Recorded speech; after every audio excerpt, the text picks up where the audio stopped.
प्रथम पूज्य वंदन करूं महादेव के लाल। रिद्धि सिद्धि दाता तुम्ही हो दीन दयाल। बोलो गणपति महाराज की जय।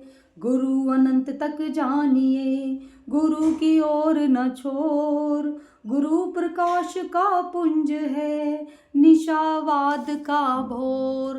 बोलो गुरुदेव महाराज की जय। कल हमने बैसाख माह का महात्म्य 7 का अध्ययन किया, जिसमें हमें पता चला कि जल का दान ना करने से हमें कितने कष्ट भोगने पड़ते हैं। आइए आज मिलकर श्रवण करते हैं बैसाख मास का 8वां अध्याय। जय श्रीमन नारायण। तदंतर मैथिल ने कहा कि हे ब्राह्मण, जल दान न करने से इक्ष्वाकु वंशधर राजा का 3 जन्म तक चातक होना और मेरे घर में गृह गोधी बनना ठीक ही हुआ, क्योंकि साधु महात्माओं की सेवा न करने से गिद्ध की योनि पाई। परंतु आपने जो यह कहा कि उसे 7 जन्म तक कुत्ते की योनि मिली, यह बात मुझे बहुत अनुचित प्रतीत होती है कि उसे बिना कारण ही कुत्ते की योनि क्यों मिली। हे प्रियवर, आप मेरे इस संशय को दूर कीजिए। राजा के प्रश्नों को सुनकर महाशय सस्वी ऋतुदेव धन्य धन्य कहकर कहने लगे, हे राजन, जो तुमने पूछा है मैं उसका समाधान कहता हूँ।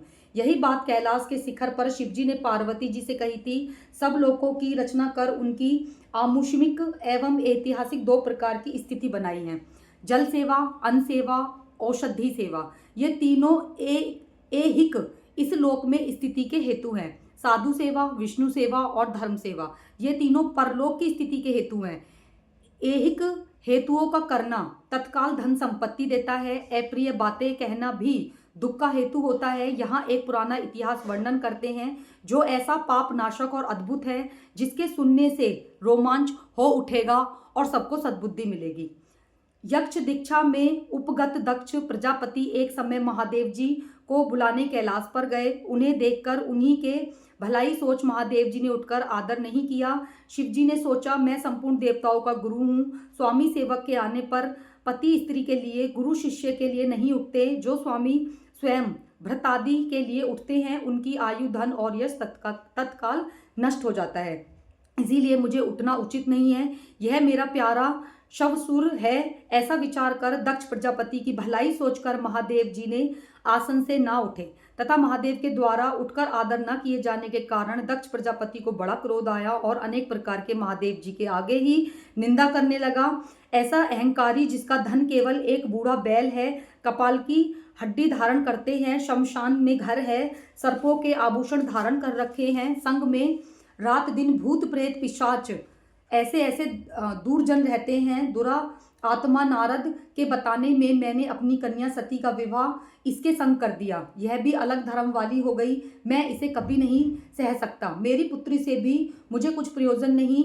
ऐसे मुंह दड़ाता दक्ष ने सती और शंकर को निमंत्रित नहीं किया और अनेकों प्रकार के कुवाक्य कहकर चले गए। तदंतर यज्ञ स्थान में जाकर ऋत्विक और मुनियों को संग ले विधि पूर्वक यज्ञ करने लगा और शंकर जी की निंदा करता रहा। ब्रह्मा और विष्णु को छोड़कर सिद्धचारण, गंधर्व, यक्ष, राक्षस और किन्नर आदि सब देवता यज्ञ में आए। तब सती की इच्छा अपने कुटुंबियों से मिलने तथा उत्सव देखने की हुई। स्त्रियां स्वभाव की चंचल होती हैं। महादेव जी के मना करने पर भी जाने की मन में ठान ली। महादेव जी बोले, हे वर्णगिणी, सभा में बैठकर वह मेरी सदा निंदा करते हैं, जो तुमसे सही ना जाएगी और तुम निश्चित ही शरीर त्याग दोगी। अतएव तुम अपने पिता के घर मत जाओ, जहां जाने से तुम्हारा कल्याण नहीं होगा। इस प्रकार समझाने पर भी माँ पार्वती यानी कि सती जी नहीं रुकी, अकेली घर से निकलकर पैदल चल दी। तब नंदी ने चुपचाप सती को अपनी पीठ पर बैठा लिया और महादेव जी के करोड़ों भीतागण पीछे चले।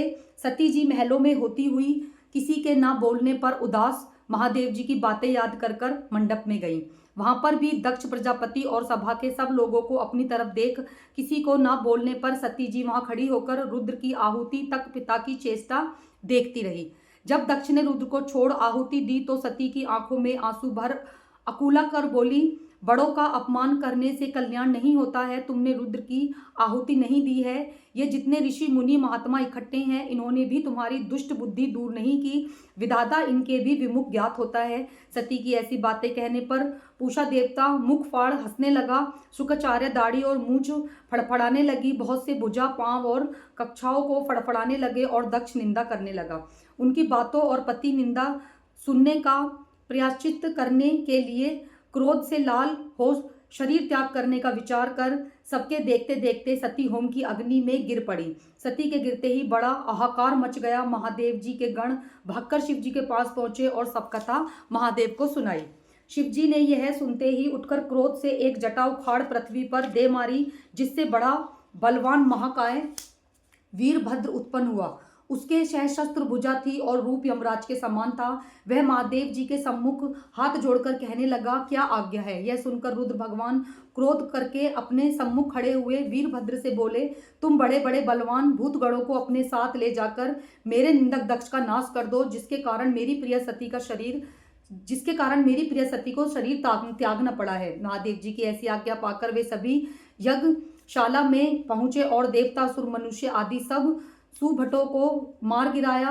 पूषा के दांत उखाड़ डाले और दुर्माता भृदगु की दाढ़ी मूंछ उखाड़ डाली। जिसने जो अंग फड़काया था उसका वही अंग वीरभद्र ने उखाड़ कर फेंक दिया।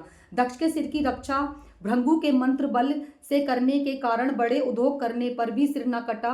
तब रुद्र ने स्वयं आकर उस दुराचार का सिर काटकर अलग कर दिया और यज्ञ में जो आए थे उनका संहार कर गणों सहित कैलाश को चले गए। मरने से जो बचे थे वे ब्रह्मा जी के शरण में गए। उनको संग ले ब्रह्मा जी कैलाश पर पहुंचे। महादेव जी का क्रोध शांत कर समझा बुझाकर उन्हें यज्ञशाला में गए और जो यज्ञ में मारे गए थे उन सबको जीवन दान कराया।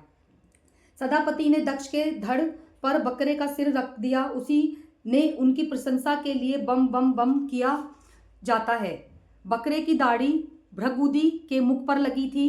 पूषा के जहां जहां अंग लगाकर सबके सिर जोड़े और सबका कल्याण कर दिया। दक्ष का यज्ञ पूरा कराकर देवता अपने अपने स्थानों को गए और शिवजी नैष्ठिक ब्रह्मचार्य व्रत धारण कर गंगा तट पर पुनाग वृक्ष के नीचे तप करने लगे।